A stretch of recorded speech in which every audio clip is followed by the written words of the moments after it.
So very good morning. Today dated 15th July 2021. We are going to continue with the chapter The Earliest Deeds. Must be remembering in your previous class, yesterday's class, what we had done, we had just recapitulated the chapter and I had also shown you the video of the houses, the streets and the bricks. And yesterday I have said that now we will be discussing about the कोई भी चीज बनाने के लिए यहाँ पे जो लोग थे रॉ मटेरियल्स कहाँ से मिलते राइट, चाहे वो ज्वेलरी बना रहे हैं, चाहे वो पॉट्स बना रहे हैं, चाहे कोई मेटल वर्क कर रहे हैं, चाहे क्लोथिंग है, anything, any work which they were doing, they needed the raw material for it. From where these people got the raw material, right? Otherwise raw material की एक definition ये है कि these are substances that are either found naturally, right, or produced by farmers or herders. raw materials क्या होते हैं? या तो ये naturally ही हमें मिलते हैं, जैसे कि wood है या metals है, ये हमें naturally मिलते हैं, हम इसे कुछ में नहीं करते. कुछ ऐसे raw materials होते हैं जो हम produce भी करते हैं, जैसे farmers हैं, they produce the cotton जो है आगे यूज होती है कपड़ा बनाने के लिए, या जो भी फार्मिंग करते हैं उससे कोई ना कोई उसको प्रोसेस करके फर्दर इंडस्ट्रीज में it is used, right. So these are raw materials. और इसके बाद ये जो रॉ मटेरियल्स है किया जाता है, उनको प्रोसेस किया जाता है and after processing they are turned, they are changed or they are processed into the finished goods जो हम यूज करते हैं. अब कॉटन अगर उगाई जाती है तो डायरेक्टली कॉटन को हम यूज नहीं करते, right. So what we do, process किया जाता है, उसको पहले उसे यार्न बनाया जाता है, फिर कपड़ा बनाया जाता है, फिर उसके बाद उसको गारमेंट फैक्ट्री में भेजा जाता है, स्टिचिंग होती है, तब जाकर ये हमारे पास कपड़ा जो है वो पहनने लायक आता है, right. So now the question arise कि जो हड़प्पन से, ये जो हड़प्पन लोग थे या सिविलाइजेशन के लोग थे, उन्हें रॉ मटेरियल कहाँ से मिलता? क्या वो खुद वहीं से नेचुरली ले लेते थे, उनको लोकली मिल जाता था, या वो बाहर जाते थे, कहीं और से लेने जाते थे, राइट. सो क्या था वो कि I mean how did they got the raw materials? So जो हमारे आर्कियोलॉजिस्ट को मिला है उससे ये एक चीज क्लियर होती है कि कई चीजें ऐसी थी, many raw materials were there which these people got from far away places, like copper, right, like copper, these people got it from Rajasthan. आज का राजस्थान है, वहां से ये कॉपर लेकर आते थे, और कई बार इवन फ्रॉम ओमान जो है वेस्ट एशिया में जगह है, वहां से भी कॉपर लाया जाता, राइट. कॉपर वहां से भी लाया जाता था. उसके बाद वी कैन से ये जो टिन है, राइट, टिन एक ऐसा मटेरियल है जिससे अगर हम कॉपर के साथ मिक्स करते हैं तो ब्रोंज बनता है. जब टिन को कॉपर के साथ मिक्स किया जाए तो ब्रोंज बनता है. टिन आता था आज का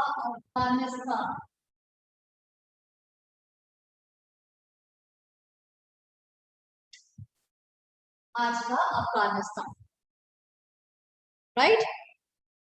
इसके बाद आता था गोल्ड फ्रॉम कर्नाटक. फिर यहाँ पे हम कह सकते हैं टिन आता था अफगानिस्तान,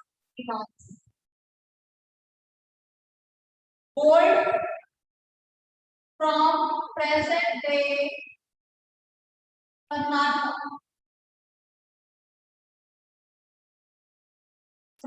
प्रेजेंट डे कर्नाटक, और प्रीशियस स्टोन्स जैसे हम जेट्स भी कह सकते हैं, precious stones for making the jewelry, from Gujarat, Iran, Afghanistan.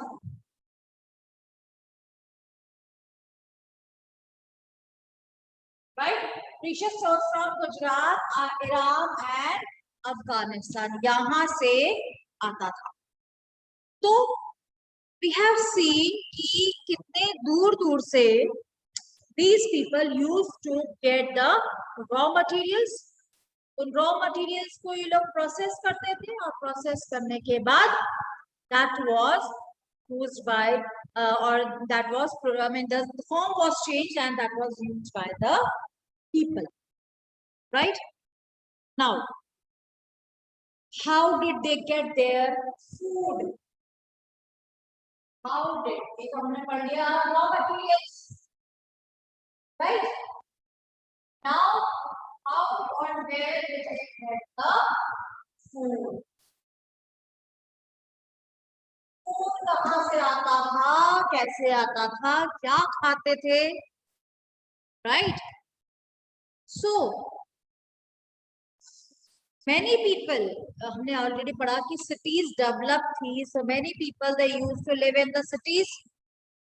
Some people they used to live in the adjoining areas and they grew crops, they reared the animals, right? The farmers and herders they used to supply food to the people living in the cities. So farmers, crop now, crops.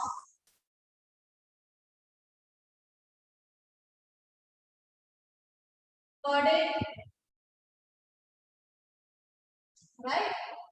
और ये सामान जो था that was given to the for the people living in cities.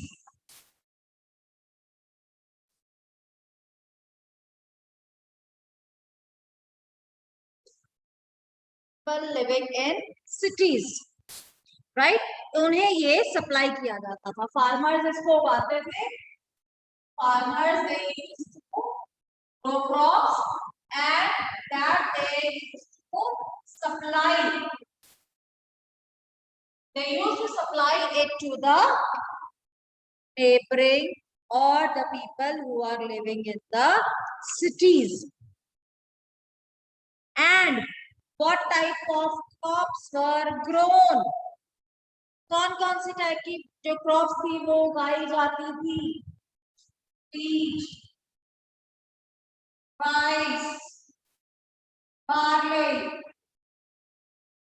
right? कितनी सारी चीजें जो थी वो उगाते थे. Linseed, mustard. ये जो linseed है और जो ये mustard है उससे ऑयल निकाला जाता था. उससे ऑयल निकाला जाता था. ये मस्टर्ड सीड्स है और ये लिनसीड है, राइट? इससे ऑयल निकाला जाता था. एंड द थिंग इज कि उस टाइम पे हमारे जो है आर्कियोलॉजिस्ट हैं they have found a that is plough. Plough उन्हें मिला खुदाई में और that was used to dig the earth, right? That was dig the earth. और उसके बाद उसके क्या था कि उससे खुदाई की जाती थी और उसके बाद सीड्स जो थी वो प्लांट की जाती, right? And with while the real plows they were made up of wood, right? इन्हें कुछ ऐसे खिलौने मिले हैं और इन खिलौने के बेस पर ही we can say कि the people they had used the plow. और जो real plow जो था ये माना जाता है वो लकड़ी का बनाया जाता था, ज्यादा स्ट्रॉन्गर होता था.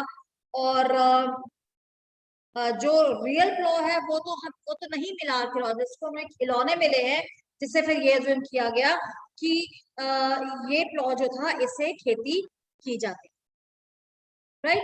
इवन इट इज बिलीव कि क्योंकि ये जो एरिया से यहाँ पे ज्यादा बारिश नहीं होती, राजस्थान है, गुजरात है, ये एरियाज में ज्यादा बारिश नहीं होती थी। So because of the less rainfall, तो ये माना जाता है कि शायद यहाँ पर आर्टिफिशियल इरिगेशन की जाती हो, या कहीं और से पानी स्टोर किया जाता हो, पानी लाया जाता हो, और उसके बाद that would have been supplied to the fields, right. इसके अलावा the Harappan they reared the cattles, right. ये तो हो गया फार्मिंग के बारे में। They also used to rear the cows.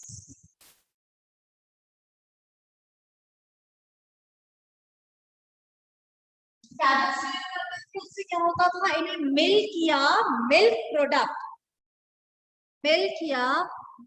Product जो है वो इन्हें मिलता, राइट। और ये कौन से कैटल्स ये नॉर्मली रियर करते थे? Sheep, goat, right? और it was buffalo. ये कुछ कैटल्स थे which were reared by them. अब जब वो कैटल्स को पाल रहे हैं तो कैटल्स को भी तो खाने के लिए कुछ चाहिए, तो ये लोग क्या करते थे? They use to get settle near the water area, ऐसे एरिया में ही ये ज्यादा रहना पसंद करते थे जहां पर पानी है। And the pastures for their animals is available, the pasture for their animals is available, right? और somewhat it is also mentioned कि ये जो लोग भी कैटल्स पालते थे, they used to move from one place to another. Why? क्योंकि जब बारिश है तो पानी अवेलेबल है, पैस्चर अवेलेबल है, वो एक जगह रह रहे हैं। लेकिन जब ड्राई रीजन्स है या ड्राई टाइम आया है, मानसून नहीं है, बारिश नहीं हो रही है, तो they use to take their cattles to some other place जहां पर पानी की अवेलेबिलिटी है। पैस्चर्स हम कहते हैं चारा, जो कि कैटल्स खाते हैं, राइट। सो इवन ये जो लोग थे, they also use to collect the fruits, ये फ्रूट्स भी कलेक्ट करते थे, और even they use to catch the fish, right. They use to collect fruits, collect करते थे और फिशिंग भी करते थे। तो ये सारे तरीके थे the people used to have used to get the food, right? So anyhow, till now we have completed that the food for people in the cities, right? कि कैसे जो थे वो लोग food they used to eat, right? So fine, after we have done with the life of the people, what work they used to, food they used to eat, how they used to lead their life. So now we will move with a case study. Case study means कि इससे पहले हम लोगों ने पढ़ा cities like Harappa, Mohenjodaro, Aligarh, Lothar, cities we read about, और ये तकरीबन cities जितनी भी वो same city, right?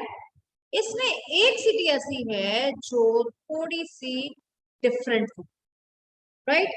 That city was there, that is Balakot. यहाँ पे हम लोग दो केस स्टडीज पढ़ेंगे, सिटीज ऑफ गुजरात। क्या अगर आपको एक चीज पढ़ी है ना, हड़प्पा, मोहनजोदाड़ो, ये पंजाब की सिटीज थी, right. These are the cities of Gujarat, जिसमें हम लोग पढ़ेंगे धौलावीरा,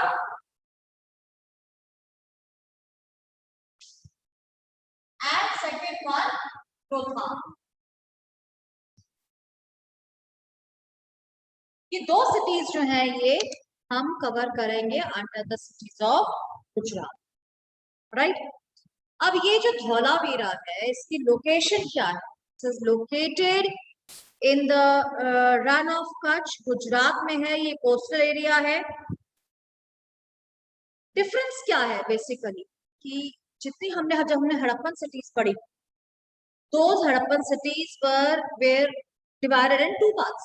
हमने पढ़ा ना, citadel, higher part and the lower part, two parts में divided.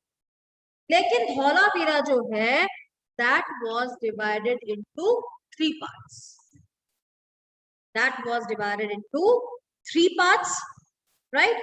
And each part was separate from the other one, right?